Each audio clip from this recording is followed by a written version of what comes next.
Suppose మీరు SP అనుకోండి, నీకు డీజీపీ ఇస్తానా అంటాడు. నిజమే అనుకుంటారు, ఇక్కడ ఉంటాడో ఉండో తెలియదు మనకు. ఇప్పుడు నేను వైసీపీ అనుకోండి, నేను వైసీపీ తరఫు మాట్లాడతా, తెలుగుదేశం తరఫు మాట్లాడను. రేపు జనం వస్తే కర్మగాయలు మళ్ళీ తీసేస్తాను భయం. మైండ్ సెట్ సరిలేదు అవుతుంది.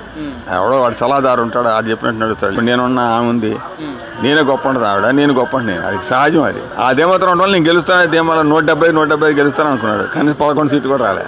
గురుగారు నమస్తే, మీ పేరండి? నా పేరు సుబ్బారావు అండి. సార్ ఏం చేస్తారు? నేను ఆంధ్రజ్యోతి. సరే అండి, ఓవరాల్గా పరిపాలన ఎలా ఉంది? డెవలప్మెంట్ ఏమైనా జరుగుతుందా?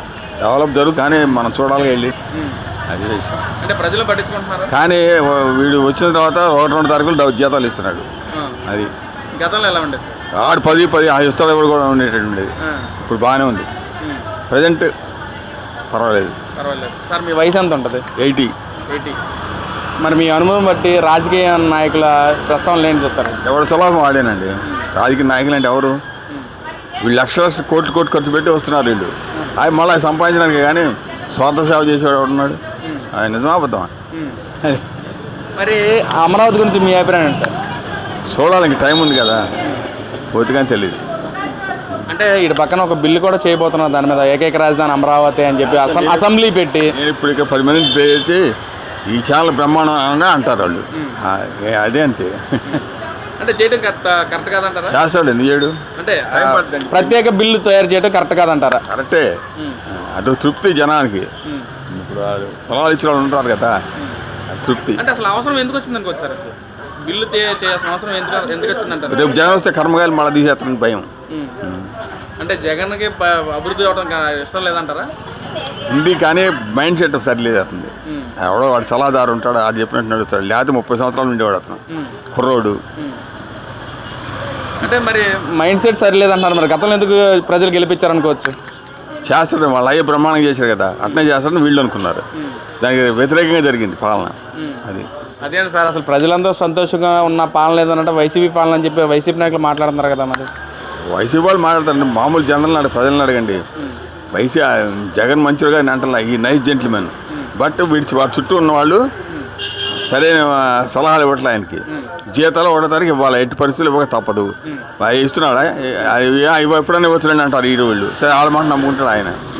ఇప్పుడు ఆయన ఓడిపోవడం కారణం వీళ్ళే, ప్రభుత్వ ఉద్యోగులు సలహాదారు. గతంలో ఎన్నడూ లేని విధంగా సలహాదారులు కూడా చాలా మందిని పెట్టుకున్న పరిస్థితి చూసాం. మరి గతంలో మరి ఏం చేస్తాడు ఆయన తెలియదు కదా, అందుకని పెట్టుకున్నాడు. ఎవరో సార్ మంచి సలహా ఇచ్చిన వాళ్ళు లేడు.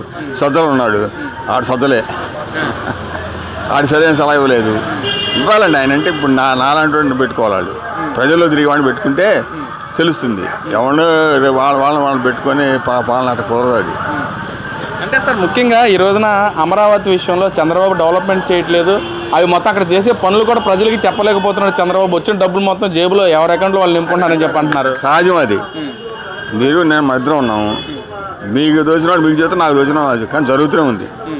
పనులు అయితే జరుగుతున్నాయి అంటారు సార్. మరి రోడ్ల పరిస్థితి ఏంటి అసలు? రోడ్లు ఎప్పుడు ఉన్నట్టు ఇప్పుడు అట్లా ఉన్నాయి. కొన్ని బాగు చేశారు, కొన్ని ఇంకా బాగు చేయాలి. అదే జాబ్స్ కల్పిస్తుందా సార్ ప్రభుత్వం? జాబ్స్ ఏమైనా కల్పిస్తుంది అంటారా? మన ఇచ్చారుగా జాబ్ క్యాలెండర్, మళ్ళీ ఇస్తాడు. అంటే గతంలో యువత బాగుందంటే మా ప్రభుత్వాలు అంటున్నారు, మరి జాబ్స్ ఇచ్చిన ప్రభుత్వం మాది అంటున్నారు. ఎవరి ప్రభుత్వం వాడే గొప్ప, మీకు అర్థం కాలా? ఇప్పుడు నేనున్న ఆమె ఉంది, నేనే గొప్ప ఉంటుంది ఆవిడ, నేను గొప్ప అంటే నేను, అది సహజం. అది ప్రజలు మళ్ళీ ఎవరి పక్షాన్ని ఉండొచ్చు సార్? అసలు ఏమో మరి చెప్పలేను. బోల్డ్ డబ్బులు పెట్టాడు అందరికీ, ఒక్క నా కూడా ఓటేయలే. అది మైనస్ మైనస్ ఏంటంటే సలహాదారులే మైనస్. అంటే మరి రేపు ఎలక్షన్స్, అసెంబ్లీ స్థానాలు కూడా పెరగబోతున్నాయి, 263 స్థానాలు పెరుగుతున్నాయి. దానివల్ల ఉపయోగం ఏంటంటారు అసలు? జగన్కి ఉపయోగం దానివల్ల. ఎందుకని? ఎందుకంటే అన్ని పనులు చేశాడు పాప, ప్రతి వాడికి డబ్బులు ఇచ్చాడు. డబ్బులు ఇవ్వని వాళ్ళు లేడు, డబ్బులు ఇవ్వని కుటుంబం లేదు. వాడు అదే మాత్రమే ఉన్నాడు, మీకు అర్థం కాలే? అదే మాత్రం ఉండడం వల్ల నేను గెలుస్తాను, అదే మళ్ళీ 170 గెలుస్తాను అనుకున్నాడు, కానీ 11 సీట్లు కూడా రాలే. కారణం గవర్నమెంట్ ఎంప్లాయీస్, పెన్షనర్స్, వీళ్ళందరినీ నాశనం చేశాడు. మరి ఇప్పుడు వాళ్ళ పరిస్థితి ఏంటి ఈ ప్రభుత్వంలో? ఎవరిది? పెన్షన్స్ కానీ లేదా గవర్నమెంట్ ఎంప్లాయీస్ కానీ ఇచ్చాడుగా, మన 30 నెలలు డిఏ ఇచ్చాడు. సరే, ఎవ్రీ మంత్ 1-2 తారీఖులు జీతాలు వస్తున్నాయి. మనకి వాళ్ళకి కావాల్సింది అదే, ఇంకేం కావాలి? రేపు మళ్ళీ ఇంకో నెలలో మళ్ళీ డిఏ ఇస్తాడు, పిఆర్సీ పెడతాడు. ఇవన్నీ వాడు ఎలదంగా ఇచ్చే డబ్బులు కూడా తగ్గించాడు. అంటే ఈ రోజు గవర్నమెంట్ ఉద్యోగులు కూడా ప్రభుత్వం పట్ల వ్యతిరేకత ఉన్నారని చెప్పి అంటున్నారు సార్. వ్యతిరేకత ఉందంటారా? ప్రజెంట్ లేదు. ఎందుకని మరి వైసీపీ వాళ్ళు ఎందుకు సార్ అలా మాట్లాడుతున్నారు? ఎందుకని ఎవరు వైసీపీ వాళ్ళు అట్నే మాట్లాడతారు. ఇప్పుడు నేను వైసీపీ అనుకోండి, నేను వైసీపీ తరఫు మాట్లాడతా, తెలుగుదేశం తరఫు మాట్లాడను. మామూలు ఎవరి పార్టీ వాడి గొప్ప. జనరల్గా ఆలోచిస్తే జగన్ మైనస్లోకి వెళ్ళిపోయాడు. కారణం ఆడి సరైన సహకారం లేకపోవటం, గవర్నమెంట్ ఎంప్లాయీస్ జీతాలు ఎగ్గొట్టడం, వాళ్ళకి ఇచ్చే జీతం తగ్గించడం, ఇవన్నీ ఏంటి ఆయనకి ఉంది. ఏమంటే కోర్టుకు వెళ్ళారు కొంతమంది, మళ్ళీ ఇమ్మన్నారు, సచ్చినట్టు ఇస్తున్నారు. అది అవసరం అది ఆయనకి. పరిపాలన సాగాలి, అది గవర్నమెంట్ ఎవరి వల్ల కాదు. అర్థం కాలా? ఈ అనవసరంగా అమెండ్మెంట్ మార్చి పారదంగి ఇష్టం వచ్చినట్టు చేస్తుంటే ఎవడేస్తాడు ఓటు? అంటే ఇక గెలిచేది మేము వచ్చాక అందరినీ అది ఇచ్చేస్తాం, రప్ప పేకలకు వస్తాం, చంపుతాం అంటున్నారు కదా. అంటే ఆ విధంగా చేయడానికి కారణాలు ఏంటి సార్ అసలు? ఏముంది, ప్రభుత్వం వీడు భయపడుతుంటాడు. మీకు అర్థం కాదు. అంటే భయపెడితే ఓట్లు వేస్తారా అనుకుంటున్నాడు.